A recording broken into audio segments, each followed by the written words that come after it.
នេះគឺជាខ្ញុំកំពុងតែកាប់រក Diamond បន្ទាប់មកខ្ញុំក៏បានរកឃើញអ្វីចម្លែកមួយ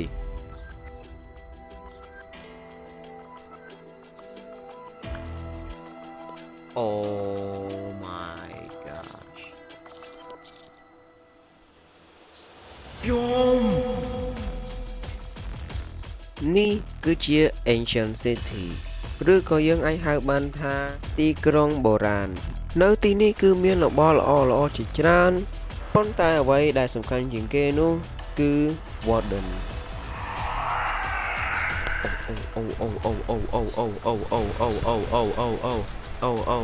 Oh no oh no no no បើអ្នកគ្នាដឹងទេ Warden គឺជាបិសាចមួយដែលមានឈាមហើយនឹងវាយចុកខ្លាំងជាងគេវាខ្វាក់ភ្នែកពិតមែនប៉ុន្តែវាអាចហិតយើងហើយនឹងស្ដាប់យើងបានល្អខ្លាំងមែនទែនវាមិនមែនជាបិសាចនោះទេវាគឺជាមេដែលខ្លាំងជាងគេរត់លឿនជាងគេវាយចុកជាងគេស្ដាប់បានល្អជាងគេ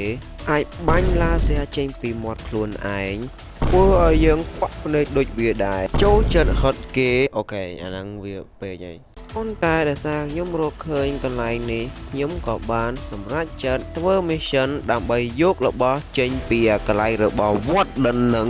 ឲ្យបានកុំឲ្យងាប់ហើយនឹងបាត់របស់ហើយដូច្នេះអ្នកប្រកាសជាឆ្ងល់ហើយថាហេតុអ្វីបានថាខ្ញុំចង់ចូលនៅក្នុងកន្លែង Ancient City នឹងដោយសារវាមាន Warden បើថាអ្នកគ្នាលេង Minecraft តាំងពីយូរលងណាស់មកហើយអ្នកគ្នាប្រកាសជាឆ្ងល់ប្រអប់នៅក្នុង Ancient City គឺមានរបស់ច្រើនបំផុតមានតម្លៃបំផុតនៅក្នុង Minecraft ទាំងអស់បើថាអ្នកគ្នារកឃើញ Ancient City មួយហើយបើថាយើងហើយបើកចូលក្នុង chest ណាមួយអ្នកគ្នានឹងឃើញ Diamond Leggings មាន Blast Protection level 4 Unbreaking level 3ហើយនិង Mending Pro អា Legging នេះគឺ level មួយទាំងអស់ What the What ចុងដូចជាអូ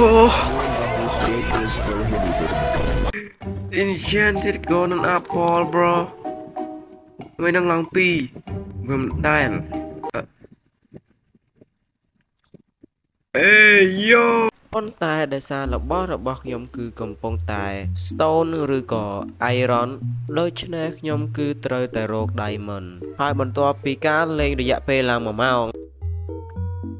Bro ហើយកាប់ទៀតហេទៀតយោអ្នកនរគ្នាខ្ញុំកាប់ឡើងចង់1ម៉ោងរហូតមកដល់អូខេបែវផៅ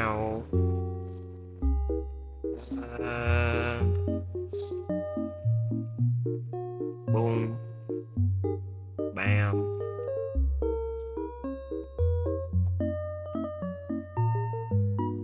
អូខេ bro តើធ្វើ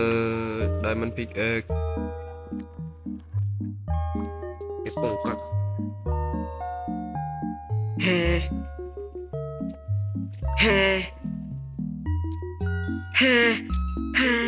what Moon what ជីកដុំនេះមាន Diamond ទៀតអត់ Oh my gosh យំ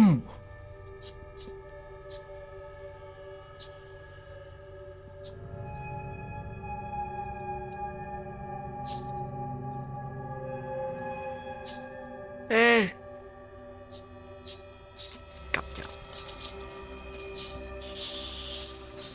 Bro what Oh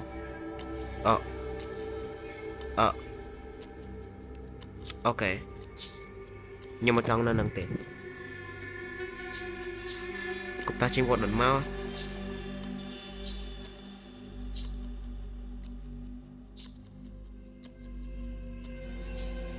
កជាវ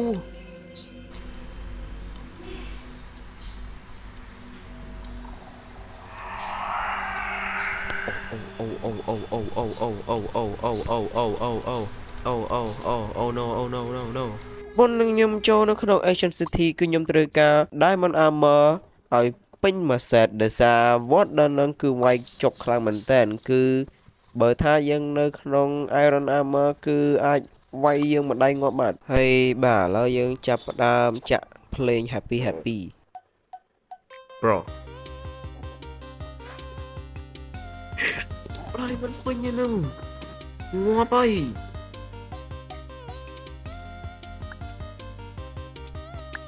Iron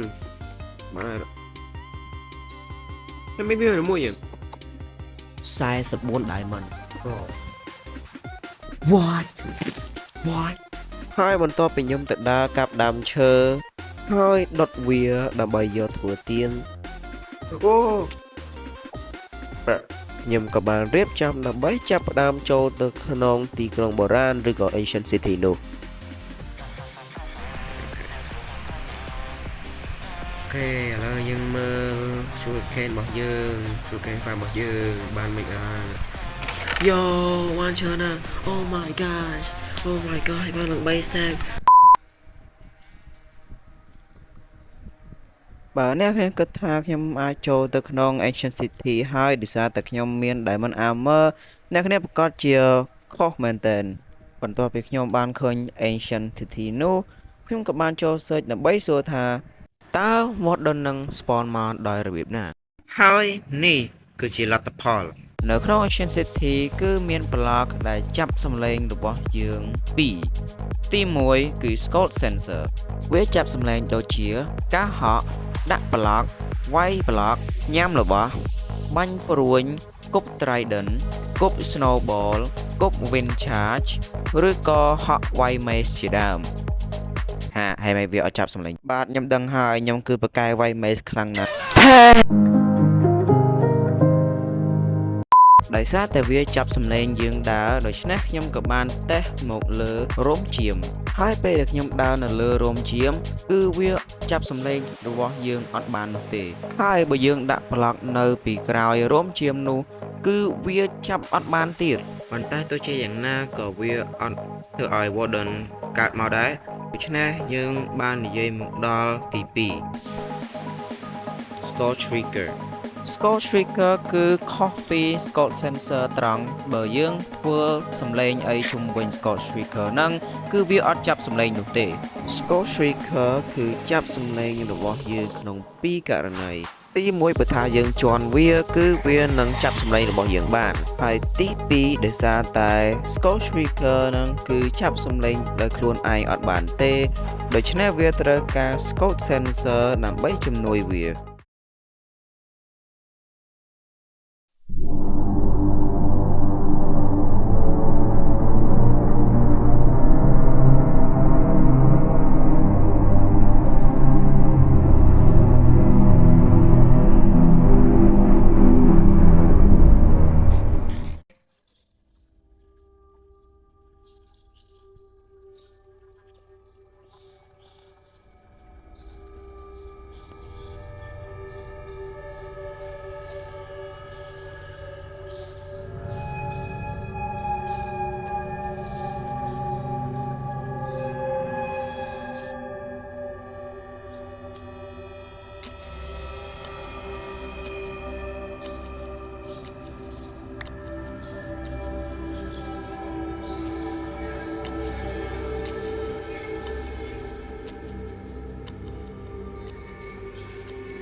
អូខេយើងបើកហើយយើងរត់ទៅ អ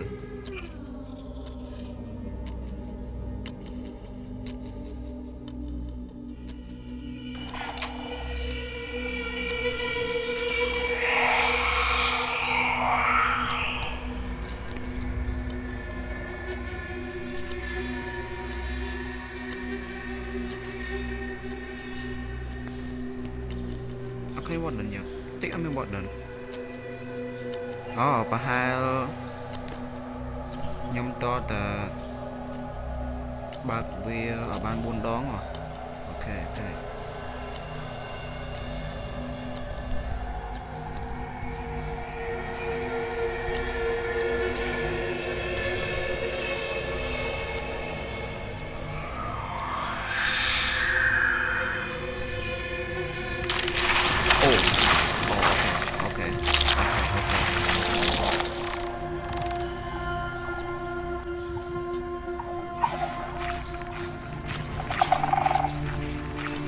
what the fudge bro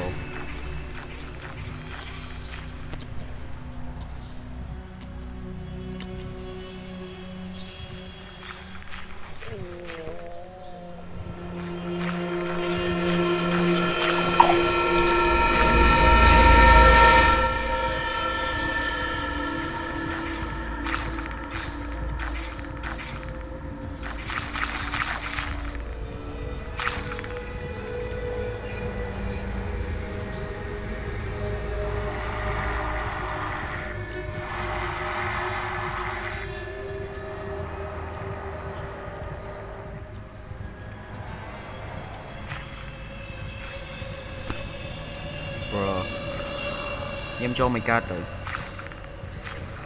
yeah មាន warden ហ្នឹងណាវេខ្ញុំយករបស់ទុកសិន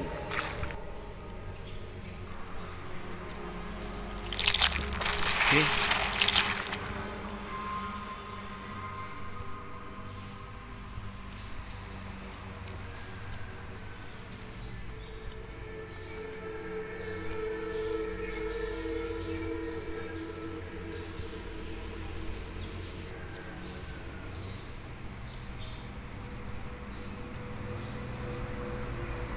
ឃើញ warden ហ្នឹង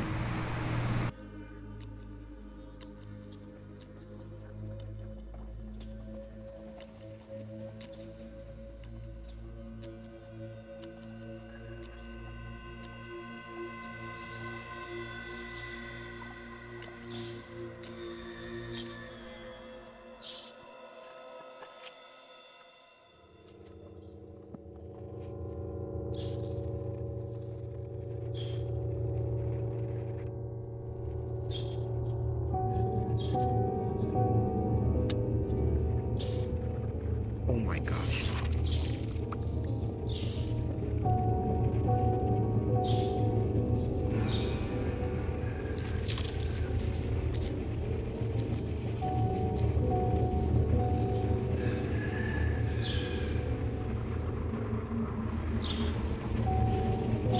Yo.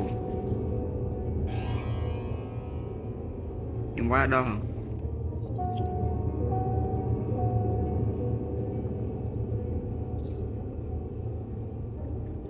Oh my god.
cái việc đăng này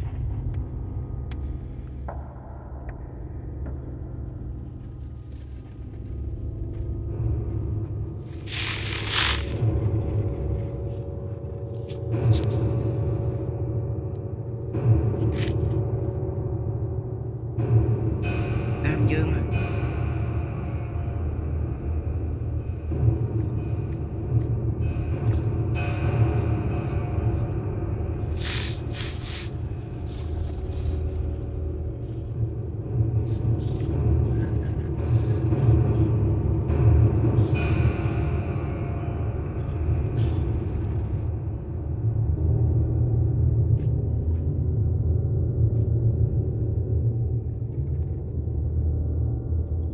Đục.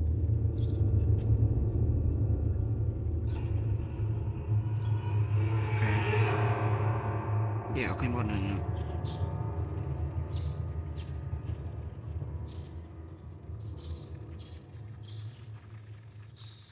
Diamond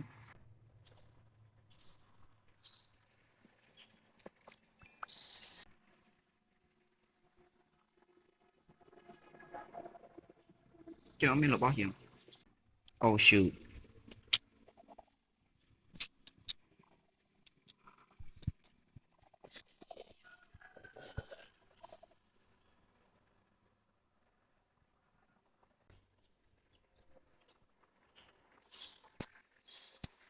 Diamond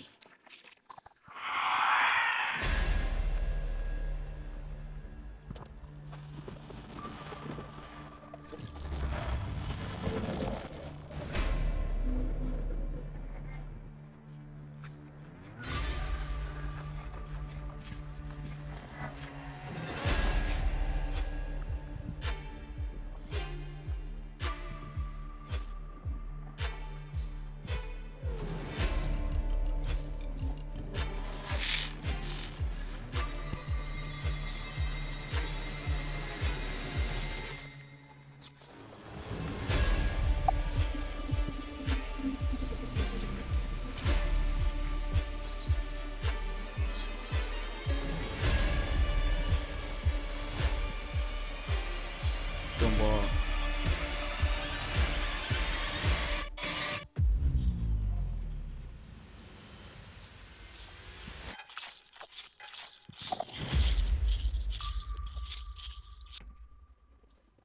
ô màu tám ơi nó rốt nhưng rốt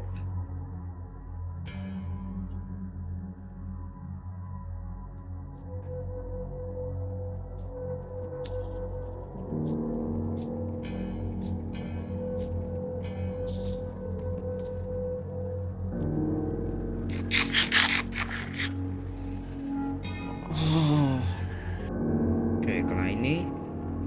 cứ chia cái này dương để ai nhắm ai bán đặt block bàn ai trên bị nâng tới dương thưa EK đây ok phải trốn với nhau phải trốn với nhau phải trốn đây với nhau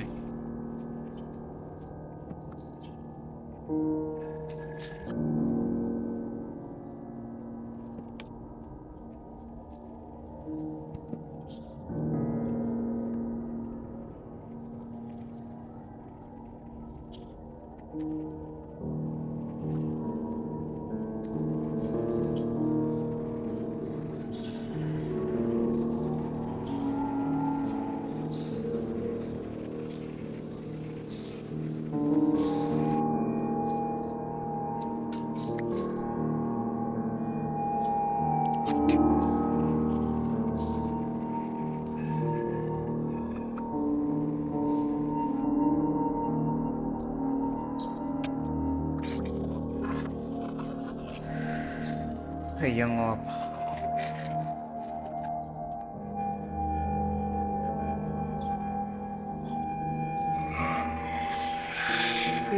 abang tak IT oh my gosh oh oh my gosh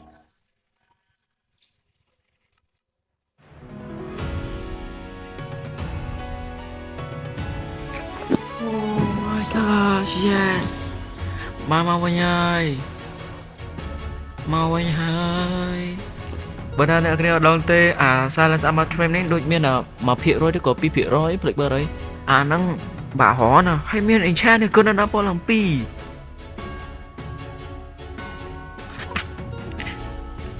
យើងកាប់បាន2 diamond បន្ថែមអូខេខ្ញុំទៅ search រកមើលថាយើង craft watch armor trim មិនអូ deep slate ហ៎អូខេខ្ញុំមាន diamond កណូខំកាប់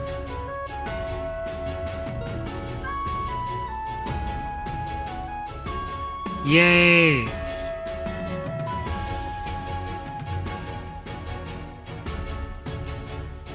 4 armor trim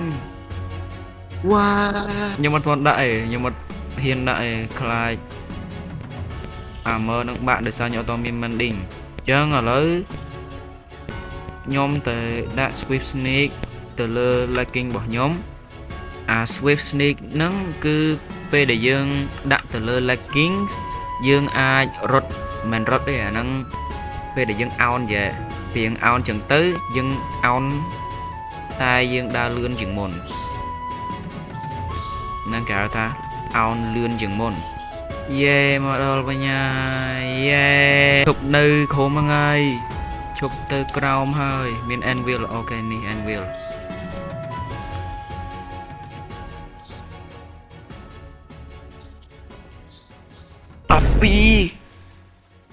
12 level ណាបើបងមានមកហើយតែមួយដោះយឺតមកហេខ្ញុំឈប់ទៅអញ្ជើញស្ទីនឹងហើយខ្ញុំឈប់ទៅហើយកន្លែងហ្នឹងវាគ្រោះថ្នាក់ពេកក្រុមគ្រាន់តែខ្ញុំស្អីគេដើរសុកzombieមកខ្ញុំស្មានតែ Warden វាយខ្ញុំភ័យចង់ងាប់ស្អីគេគ្រាន់តែដាក់ទៀនសត Warden កើតមកហើយឡើងចម្ងាយណាណៃហើយមើលឃើញទៀតវ៉ា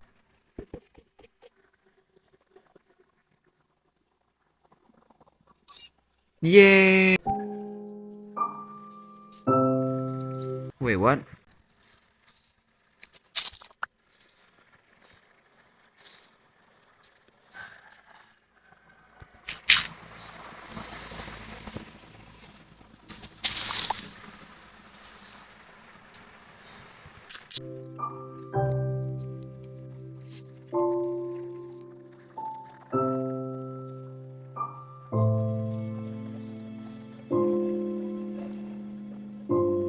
សូមអរគុណចំពោះការតាមដានទស្សនាវីដេអូនេះតាំងពីដើមរហូតដល់ចប់ហើយដូចខ្ញុំនិយាយតាំងពីវីដេអូមុនខ្ញុំនឹង shout out ទៅ subscriber របស់ខ្ញុំចំនួនម្នាក់ក្នុងមួយវីដេអូមួយអញ្ចឹង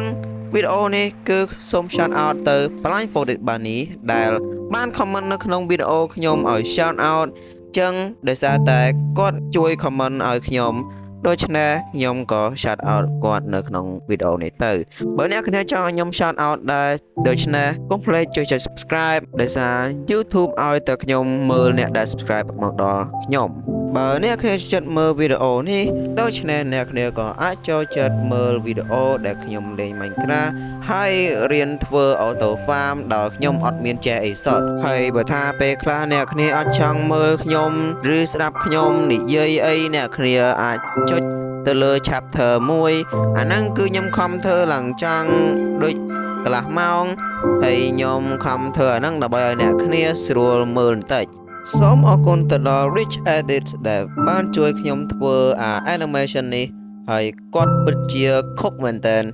ហើយអ្វីផ្សេងទៀតអ្នកគ្នាអាចរកឃើញនៅក្នុង description បានហើយឥឡូវបាយបាយ